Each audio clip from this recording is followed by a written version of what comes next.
അപ്പോൾ EV വണ്ടി വെച്ചിട്ട് പെട്ടെന്നുള്ള യാത്ര ഒന്നും കുഴപ്പമില്ല. ഒരു പാലക്കാടും പോവാം, വേണമെങ്കിൽ പിന്നെ ഒരു കോഴിക്കോടും പോവാം.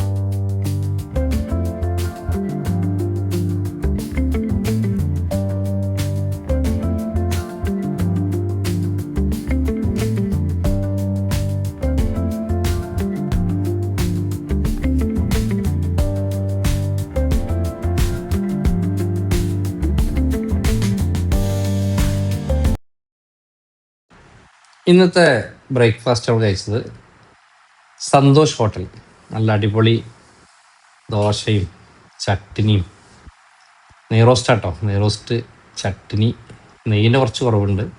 ഒരു ആംപ്ലേറ്റ്, അത് ഇവിടുത്തെ ഒരു സ്പെഷ്യൽ ഐറ്റമാണ്. ഓംപ്ലേറ്റും റോസ്റ്റും കൂടെ ഉള്ള നല്ല ചട്നിയാണ്, നല്ല ചമ്മന്തി ഉണ്ട്, അടിപൊളി ടേസ്റ്റ് ആട്ടോ.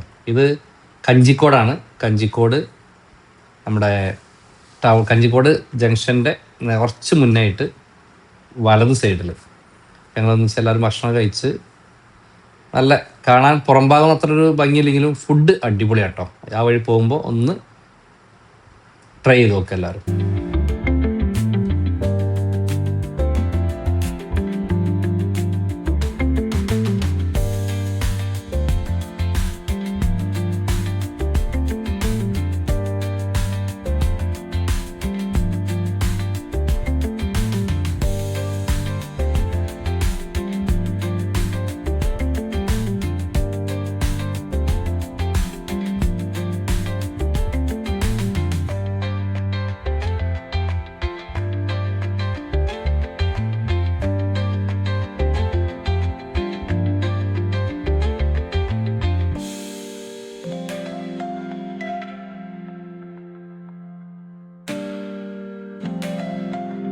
നമസ്കാരം.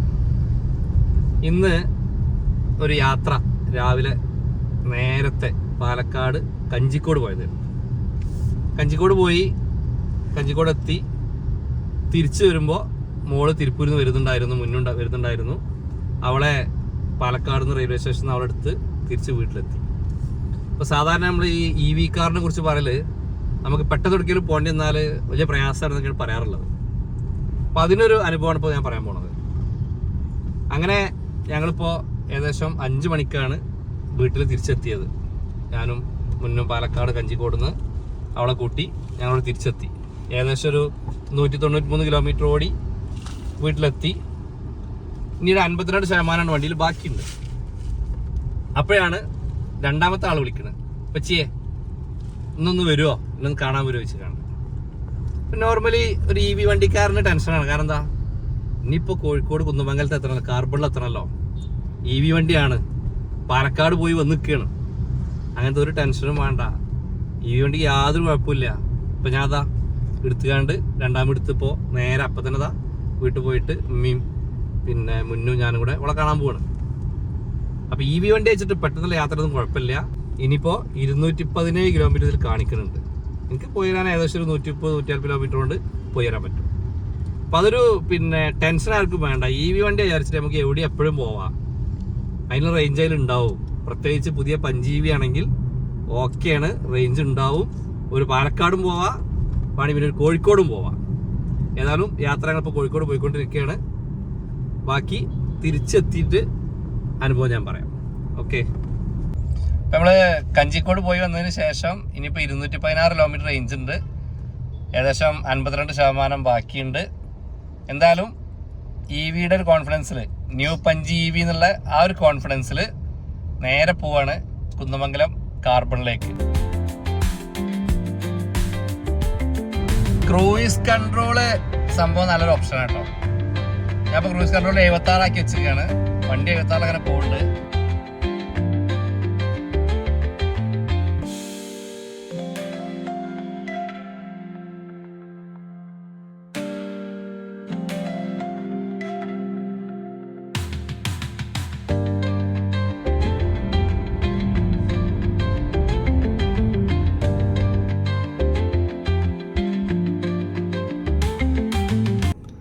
അപ്പം അങ്ങനെ ഇന്നത്തെ യാത്ര തികച്ചും അപ്രതീക്ഷിതമായ ചില ട്വിസ്റ്റുകളുണ്ടായത്. കാരണം കഞ്ചിക്കോട് പോയി വൈകുന്നേരമായപ്പോൾ കഞ്ചിക്കോട് തിരിച്ചെത്തി. ഇന്നത്തെ യാത്ര കഞ്ചിക്കോട് മാത്രമേ പ്രതീക്ഷിച്ചിരുന്നുള്ളൂ. പക്ഷേ അതിനുശേഷം പെട്ടെന്നാണ് പിന്നെ കോഴിക്കോട് കുന്നമംഗലം യാത്ര ഉണ്ടായത്. 10% 40 വെച്ച് 400 വെച്ച് ഒരു അവറേജ് 400 കിലോമീറ്റർ 100% മൈലേജ് വെച്ച് സുഖമായിട്ട് 410 വരെയാണ് കിട്ടിയിരുന്നത്. പക്ഷേ പിന്നുണ്ടായ യാത്ര എന്ന് പറയുന്നത്, കോഴിക്കോടുള്ള യാത്ര പറയുന്നത് വളരെ സ്പീഡിലായിരുന്നു. അവിടെ റേഞ്ച് നോക്കിയിട്ടില്ല, വേഗത നോക്കിയിട്ടില്ല, വെട്ടത് പോയി തിരിച്ചു വരിക എന്നുള്ള ഒരൊറ്റ ലക്ഷ്യം മാത്രമേ ഉണ്ടായിരുന്നുള്ളൂ. അതുകൊണ്ട് ആ 410 എന്നുള്ളൊരു 350 390 ആ റേഞ്ച് ഒന്നിട്ട് ചുരുങ്ങി.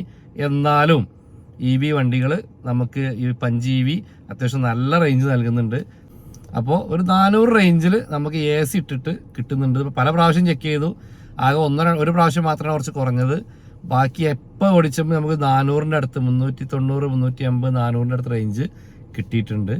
5 EV അങ്ങനെ വഴിയിൽ കൊടുക്കുന്ന ഒരു വണ്ടിയല്ല എന്നൊരു ബോധ്യം ഇപ്പോൾ ഒരു ഏകദേശം 6000 കിലോമീറ്റർ ഓടുമ്പോൾ എനിക്കുണ്ട്. അപ്പോൾ ഇത് ഇന്നുണ്ടായ ഒരു അനുഭവമാണ്. നാളത്തെ ഒരു വീഡിയോ വേറെ ചെയ്യാം. കാരണം വെച്ചാൽ നാളെ രാവിലെ വയനാട് പോവാണ്. അപ്പോൾ ഇന്നിപ്പോൾ 15% ഉള്ളൂ. അപ്പോൾ ഇന്ന് രാത്രി ചാർജ് ചെയ്ത് എന്തായാലും 100 ആവില്ല. അപ്പോൾ ബാക്കി പുറത്തുനിന്ന് റീചാർജ് ചെയ്തിട്ടാണ് നമ്മൾ നാളെ എന്ത് ചെയ്യാൻ പോകുന്നത്, വയനാട്ടിലേക്ക് പോകാൻ പോകുന്നത്. ഓക്കെ, അപ്പോൾ അടുത്ത വീഡിയോ വയനാട് ചുരം കയറുന്ന വീഡിയോയുമായിട്ട് വീണ്ടും കാണാം. ബൈ.